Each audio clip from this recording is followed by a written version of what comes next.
Hey guys, it's me on Zoe Dog YT. Today I'm going to be showing you guys this phone lot I received. It is a lot of 15 phones that I got off of eBay a little while ago. I've been meaning to make a video of it, but now I finally just got around to it, and I'm sorry I haven't uploaded in a while, guys. Just had a lot of, personal things going on. So I haven't been able to upload in a little while. But yeah, guys, I do plan on uploading more often soon. I should be getting some more phones in the collection soon, and like I've been working on some other things and getting some other phones ready. I'm gonna make more in-depth videos of some phones I've been meaning to get to, and definitely make more in-depth videos of these phones. I will say this is only 13 of the devices in the lot. Two of them are, well, one of them is untested and the other one's broken. So these other ones work. Some of them have some issues. One of these Samsung devices has a broken screen. This one has a broken outer display and internal display, but still powers on. These all power on. And then this one is pretty broken, and I probably won't keep it, but I might get rid of this one or sell it or smash it. But yeah, this one also turns on. But without further ado, guys, let's go ahead and get started. So this first device in this phone lot is the Samsung SPH A460 on Sprint. As you can tell, this is a very old Sprint device because it has the old Sprint logo on it.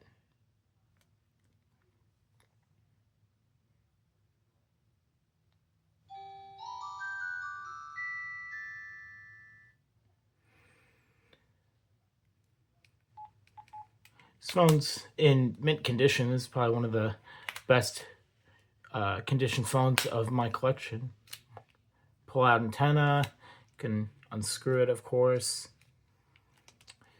This phone was released in 2002. Very old Sprint device. Pretty rare phone from what I could tell. This was one of the only ones I could find on eBay when I got this lot, so glad to have it in the collection. You can definitely expect to see more in-depth videos on this device soon. Here is the Sanyo SCP-2400 on Sprint. This device is from, I want to say, 2005 or 2006. And this is definitely one of my favorites in the collection. This is one of the only Sanyo phones I have in my collection, unless you count the Kyocera phones I have in my collection, since Sanyo and Kyocera were the same company at one point, or rather they were merged at one point when Kyocera bought Sanyo and devoured them into their company. But yeah, this is definitely a pretty cool pre-Sanyo Kyocera merger device. And I believe this device was from 2005 or 6, if I haven't already stated that. But yeah, pretty cool to have. And yeah, I'll go ahead and power it down. You can also expect to see more in-depth videos of this device as well coming up soon. Next up is the Motorola. This is the W315. This one is on Cricket. This phone was also sold on other carriers like Verizon Wireless and those kinds of carriers. It's a CDMA phone after all. Screen is very washed out and highly saturated. I think it might just be a display issue, to be honest. I'm not completely sure, but I think the screen's a little washed out because of a display issue. So yeah, this thing is in pretty decent shape, I'd say. I don't know why it skipped the startup sequence, but I believe this is the only Motorola device I've ever had that has a flip tone when you shut it. It doesn't do it when you open it, but when you shut it, it plays the tone. So yeah, I'll go ahead and power it down. You can also expect to see more in-depth videos of this phone, as with all the other phones in this video. Next up is the Motorola Renew on T-Mobile. The model number for this device is W233. This This is a pretty entry-level T-Mobile device. Was released in 2009. I don't remember when this one was released. W315. I think this is from 2007, if I'm not mistaken. But yeah, this phone's a very, focus on that better, entry level Motorola phone from the time. This is made out of completely recycled plastic. This phone was definitely meant to be eco-friendly, which is definitely why it is green in color, and also sports the name Renew, because I'll shut it off so it doesn't die, because it is centered around being like eco-friendly and like climate change focused in its design, which I think is a great thing. So yeah, I believe this phone was actually pretty popular amongst people who were like trying to have a more like, toned down, like simple device back when smartphones were starting to gain traction in the late 2000s and early 2010s. So yeah, I could see how this. It was also, I believe, a pretty popular budget option on the T-Mobile network at the time, to my memory. So yeah. Next up, here is the Motorola Sliver. This is the L7. Yep, Motorola Sliver L7. I believe this phone is carrier unlocked, but I also suspect that this phone is from Italy. It's an Italian, like European model, because when I first booted this phone up when I got it and reset it from the previous owner's factory settings,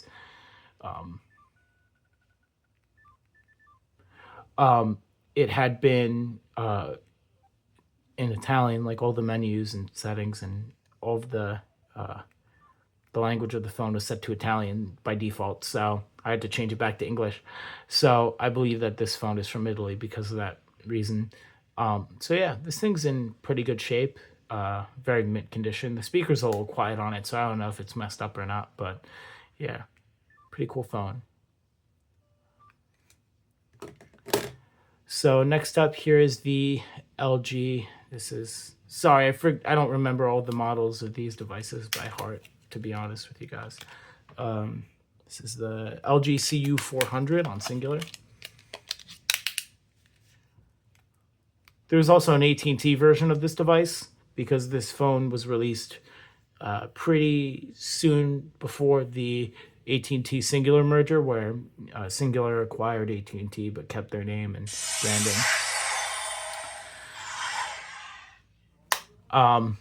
It has a broken front display, but otherwise works completely fine.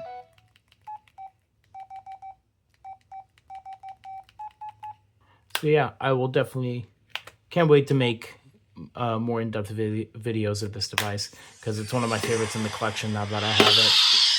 So yeah, here are two Samsung Snaps. This is the SCH U340. SCH U340, also known as the Samsung Snap. These two are on Cricket, even though this one has Verizon badge on the front and then the Cricket logo on the inside of the housing, but I think it was like stuck on with tape or something and like put over the Verizon logo that was originally on the screen. But it is a Cricket device, or at least has the Cricket user interface for this phone, and this one has a completely Verizon branded housing. So I don't know if these phones were, this is the one with the battery in it, I don't know if these phones were flashed to be on Cricket and were originally Verizon models, because I know people used to do phone flashing back then a lot with the CDMA devices and would flash them to the UI of another carrier so they could use it on that network. And they'd flash the software to be compatible with that carrier. I know people used to do that a lot back then. So I don't know if that was the case for these devices or if someone put a Cricket like U340 board into a Verizon one, like into a Verizon housing. I don't know how they got it to be that way, but it's one of those two options probably. But yeah, this phone's in pretty good shape. Has some weird like kind of liquidy rubber aversion thing going on both of these, hence why there's black gunk on my hands now from touching them.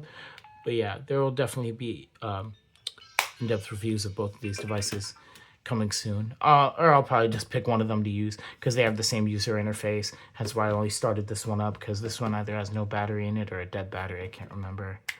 Dead battery, because there's a battery in there. Anyway, so these two phones look the same, but they're actually technically different models. So one of these is the Samsung SGH T219, and the other one is the T219S. The S is just like a signifier that this device is like a slightly revised model, which makes sense because the T219 and the T219S have slightly different MIDI sound fonts for MIDI playback. So when you'd play a MIDI ringtone or whatever, or some other system sound that was MIDI, it would play back in a slightly different sounding like sound font than the other. So it's pretty interesting. I'll turn both of them on one after the other. So this one is the T219S because this is the one with the working screen. The T219 like original version, which is this one, has a broken LCD or a broken flex cable probably, because you know both the screens don't work, so probably just a broken flex cable. I would like to get them replaced on this phone, but yeah, here's the T219S. And when you play the flip tone on the T219, you can tell it's a different sound font than the T219S. Pretty cool. So yeah, they both work totally fine. I'll go ahead and shut both of them off one after the other.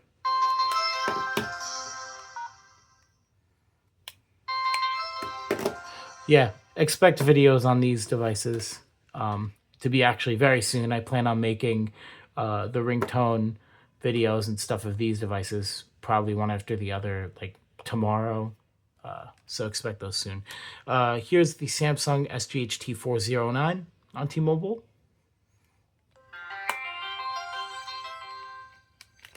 Fun fact, I'm actually using the battery from my SGH T509S in this device right now, just taped in because I don't have a battery for this one. It was the only battery that would work. So yeah, this thing is in really good shape besides the damaged screens. This thing is a little scuffed up, but it works totally fine. So yeah, one of my favorites in the collection at this point. And here is a device that I actually already have, the Samsung SGH T629 on T-Mobile. This one is severely damaged. I'm just including it in this part of the lot because it turns on. But as you can tell, it's got a lot of damage. The screen is completely shattered. The housing is completely scuffed and kind of indefinitely gross. No matter how many times I've tried to clean it, this thing's just got so many problems, as you can tell.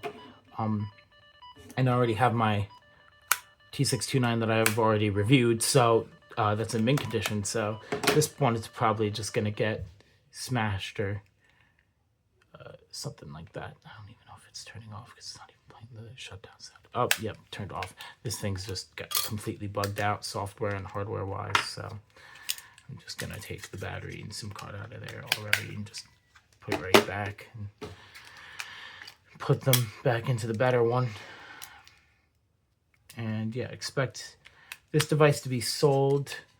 I might try and get some phones together in the near future when I get hopefully some more phone lots that I will review, and any phones that I don't want to keep from those future lots, or like any devices that I already have that are broken. I will, after reviewing them for the channel, probably sell them and have my dad help me sell them through his eBay account because I don't have one, or just smash them for a video. So if you guys would want to try and buy them, I guess I'll make a community poll tab, or a community tab poll, and see whichever gets the most votes, like if a majority of the viewers want me to sell the broken devices in a lot and have my dad sell them for me, or want me to smash them for a video and, you know, then discard them after, whichever ends up being the more popular option, I'll do, because those are the two options I have for those broken devices, because they're not going to stay in the collection. Like these ones could be, this one could be repaired, this one could definitely be repaired, but like some of these ones, like this one, are just like too far gone. But yeah, anyway, here is a pretty rare device. I believe this is actually a Mexican device, because this is on Movie Star, which is a Mexican cell phone carrier. So it's definitely not an American device. This is the PCD TE1303MX on Movie Star. And this is like some kind of BlackBerry clone. The keypad looks like it's from the HTC Ozone on Verizon, or like the HTC T-Mobile Dash, or HTC Excalibur, whichever variant you would want to refer to for my analogy.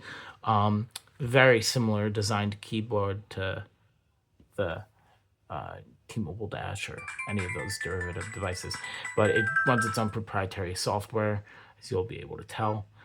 This definitely is not a Windows mobile device by any stretch of the imagination, but I do really like this device. Very rare to find in America, and yeah, I'm glad I have it. And I will be making a video of its like 2 stock ringtones quite soon. But yeah, this is a pretty cool phone. So anyways, guys, that is this phone lot that I've received from eBay. I will be making a video of all of the broken devices from like the next few phone lots I'm going to be reviewing. If there are any, I'll just throw them in there, or any broken devices I've received recently.